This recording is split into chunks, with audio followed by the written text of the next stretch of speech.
We are answering your questions. What questions, you may ask? Life's questions. Where are we in this new beginning of a new year of 2022 or 2020 part 3? Who knows? But here we are, all joining together, navigating life. And what's new, pussycat? Meow, meow, meow. It's a new time for us, and we have to look at the energies and what's around each one of us and how it assists us on the path. Because each one of us is on a journey. Interestingly enough, some of us feel like we're in a maze going round and round, and it's just an organization of tunnels and lines that create some confusion and misunderstandings. And speaking of misunderstandings, there's that thing called Mercury retrograde. Here we go. Oops, it does it again. We've got our Mercury retrograde coming back, and that starts this weekend. That's when communication gets a little screwy. And we're going to have some crisscrosses in verbiage, crisscrosses in directions. Be careful, be aware when you're out and about. Do you know where you're going? Are you paying attention to what's going on in the road? We're coming off of such a tremendously busy time, and also a time where, well, some of us are just tired. We just want things to feel different. I know you can relate. Many of you have expressed that you are just over all this. But life is going to present new opportunities for you, new adventures. And even though we've got this underlying story that seems to keep circulating, causing cause for concern, causing some fear, causing inconveniences, kind of cramping our style, and also impacting people's lives physically, emotionally, financially, even spiritually. I've heard all the stories, and it's been a rough go. But it's important to remember that every year, every day has a vibration. And it starts out new, regardless of the carryover story that seems to not want to let go of us just yet. How do you navigate that? How do you disconnect from a story that's going on that is impacting the world, impacting travel, impacting businesses, impacting families, and maybe impacting your personal health? I've heard more stories recently than I did in the very beginning, in the onset of this madness that we're in. But this vibration, that's a new year. It gives us hope. It gives us promise. It is a time where we can really stay grounded in our relationship with ourselves. And I know you've all seen enough of yourself, right? You didn't go anywhere, didn't talk to anybody, and like, what, SarahSpiritual? Now you want me to get to know myself even more? You're a little sick of yourself. But this is of a different nature. This is a sense, a feeling of owning your own self-love and believing in yourself and forming healthy relationships with yourself and with others. It's interesting how critical we can be of ourselves. And I would say this year, I've said that to so many people. Why are you so critical on yourself? Why are you so difficult with yourself? Why are you not giving yourself a break? Given whatever their story was, whatever they had passed through. And why are we holding on to the past like a bundle of rocks, tripping us as we try to move forward? Why do we keep reminding ourselves of all the things we didn't do right, or haven't gone right, or aren't working out? Why are we constantly talking about what's wrong in the world? It's not going to change the world by talking about what's wrong. Change begins with each individual. And then sending the energy and working with the people who can influence change. I'm talking about what's wrong with a particular party or a particular way of handling a situation. Creates more angst around you, more angst within, and separates you from the divine. The divine is very aware of what isn't working. But there's a bigger plan, and that's where we as humans lose ourselves.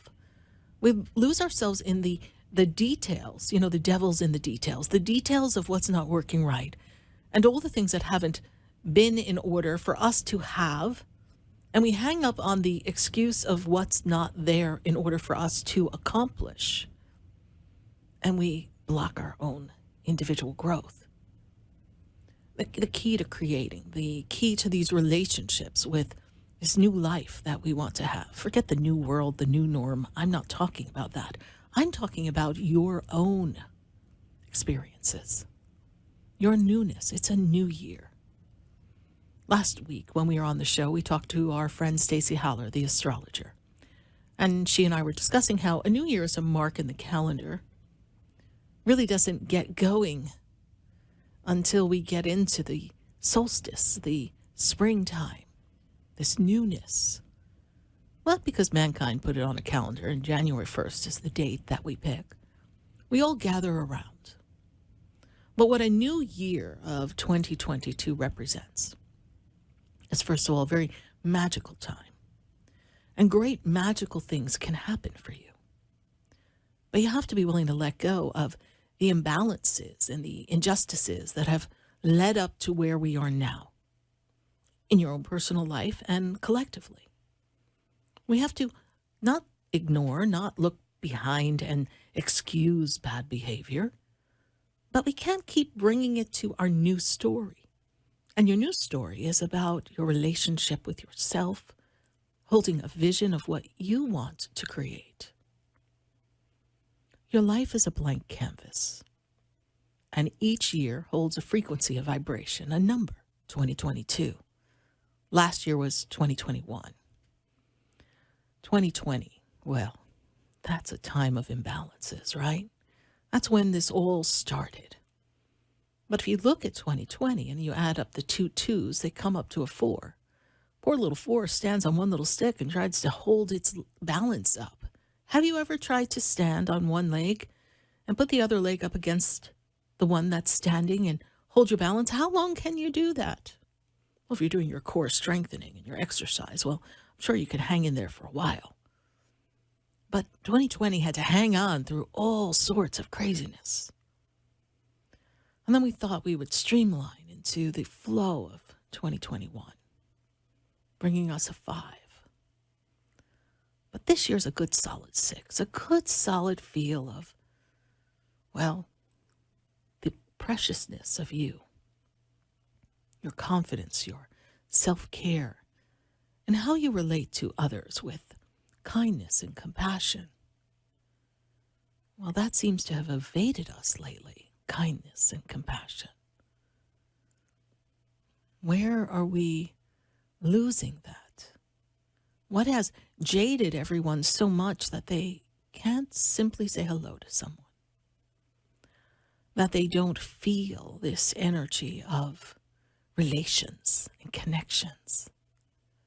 This is a time when, if you ever wanted to make a change in your career, regardless of age, let's not lose ourselves in the conditioned beliefs, regardless of trained profession, this is the year where you can really dig down deep in your soul and become inspired in a way that you just love you.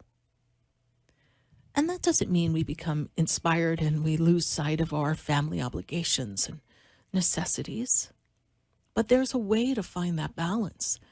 There's a solidness to the energy that's here to support these changes and here to help you design your life and to let go of the old.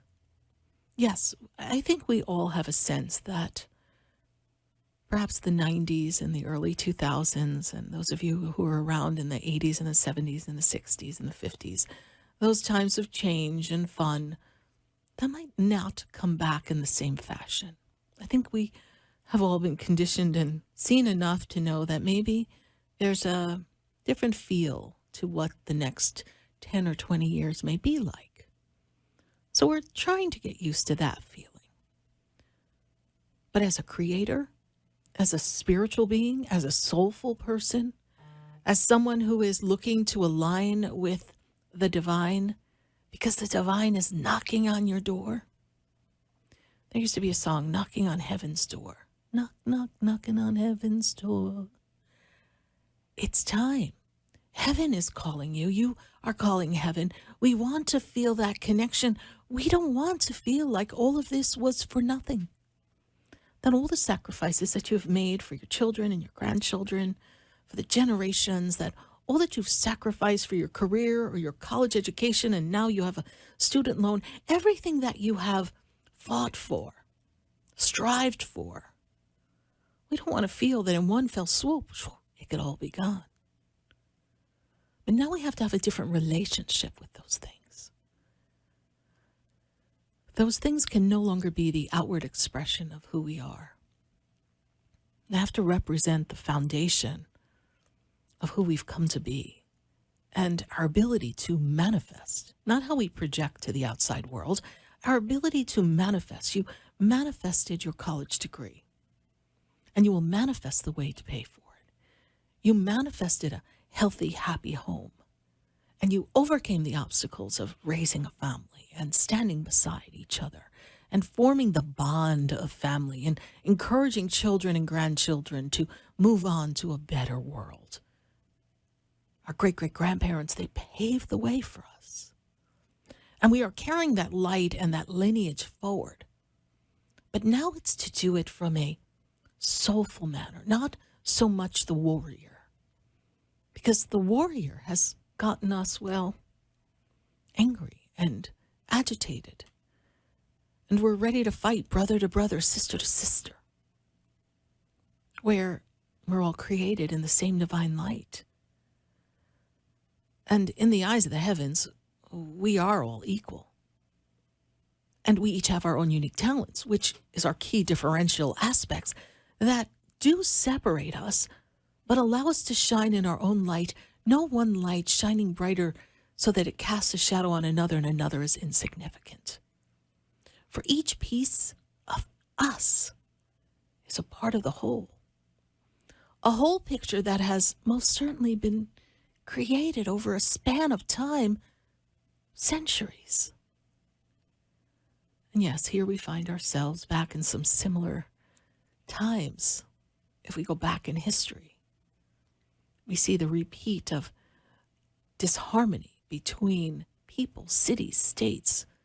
We recognize the influence of government and the resistance. We see the disease similar to 1918. We become aware of the things that have repeated themselves. And in some ways, I guess we've come to recognize and maybe accept that history will repeat itself and things do have a pattern. And some things in their momentum that the collective consciousness isn't ready to let go of in this human experience for whatever reason. Collectively, we haven't grown or expanded enough. But you individually, you can pledge. This year you can pledge. Besides that New Year's resolution, which, how's that going? Besides that New Year's resolution that you made, you can pledge to be more aware, more quiet, still. Just listening to the silence and hear and feel the whisper of God. And feel your own inner voice saying, I want more.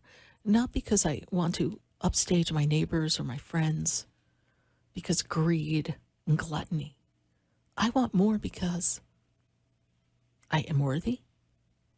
I want to expand where I'm at. I want to feel the joy. I want to celebrate my light.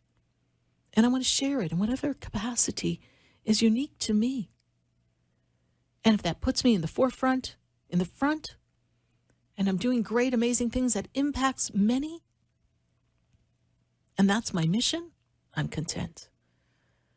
And if my own uniqueness is this light that shines from behind and lights the way for others, but subtly and gently, because I'm meant to do something that isn't always noticed or recognized, but I matter, I count. And that because I know I matter and I count, and I know my worth, and I know the love that I have for myself, and thus by loving myself, I love everyone. And I feel the empathy for everyone. Then I know that my light need not supersede another or be better And it is no less significant than another's. Because indeed, I've come to be my own being. A being that's a part of a story that perhaps we don't know the ending. But there's a sense that we've all chosen to be here together. And groups of us will choose to band together and hopefully not against the other. But like will attract like, and we will vibrate together, and some of us will create a movement of parenting and caring, perhaps schooling and assisting the youth. Others will feel the calling to assist the elderly. Some will feel the calling to be out more in the front, to lead others, or create a change in government, or perhaps something in religion. You see, each one of us is a messenger. Each one of us is a being who is here to learn and to grow, to share, and to experience things through the divine eye, the divine feeling, the divine love, the divine expression. And somewhere in this need to grow and be a bigger, better country, a bigger, better person, a more educated person, a more successful person, a more financially sound person, a more worldly person. You know, they say, if you're of the world, you're not of my Father. But then again, God is the one who gave us this beautiful world to enjoy. So fear not that you enjoy the benefits of being in the physical world and enjoying all that is available to you and that you can attain and is at your fingertips. But don't let that goal supersede your ability to find the light within and use that light as a significant shift within your own life and those around you. And use that light to see whatever area in your life may be appearing dark or grim or uncomfortable, unstable, maybe anxiety-ridden, maybe health may be afflicted. Wherever that dark patch is, use your light to shine on that and ask for guidance. If what you're doing hasn't worked thus far, by golly, change. Change something. We vow to change at the beginning of the year, but did you take a look at the things you need to change? Are there habits that you need to break? Is there an addiction to a food or a beverage or something else? Is there a need to push? Is there a need to be by yourself when you really need to be more out in the world, but that just means that you have to show up? There are days that all of us have to push to show up. Not everybody's always in a good mood. There's always a moment. But in the stillness, we can feel it. And as the world begins to ramp up energetically in the physical world, as they move the frequencies, amping up the sounds, amping up the 5G, everything that's going on in the world, it does affect you. It does impact your nervous system. It does impact your sleep. It does deplete you. This is why this year is about you, about your finding your soulful self, your love for self, your ability to remain solid in transitionary, turbulent times that may be going on externally. And in the midst of all of that, I know it sounds like a tall order, but don't lose sight of that dream. Don't lose sight of that goal for 2022 or that dream that's yet to be birthed. It has no expiration. There's no biological clock that's ticking on the dreams that are about to be birthed for you. So it's never too late to change. It's never too late to have, to enjoy, and to celebrate life. Even if things look a little bleak, there's always a light. That's why we start the show every week with "There's a light." And that light's within you.